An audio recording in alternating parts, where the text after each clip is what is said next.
If you're encountering a pipeline failed error on dbt Cloud 2026, follow these steps to troubleshoot and resolve the issue quickly. Step 1. Check the error logs.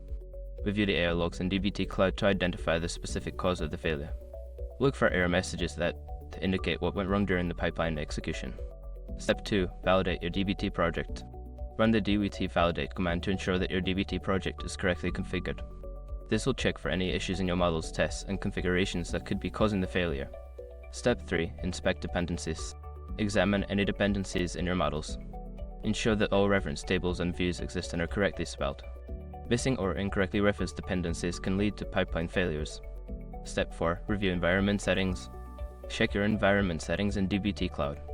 Ensure that the correct database credentials and configurations are set up for the environment in which the pipeline is running. Step 5. Rerun the pipeline. After addressing the identified issues, rerun the pipeline in dbt Cloud. Monitor the execution closely to confirm that the changes resolve the problem.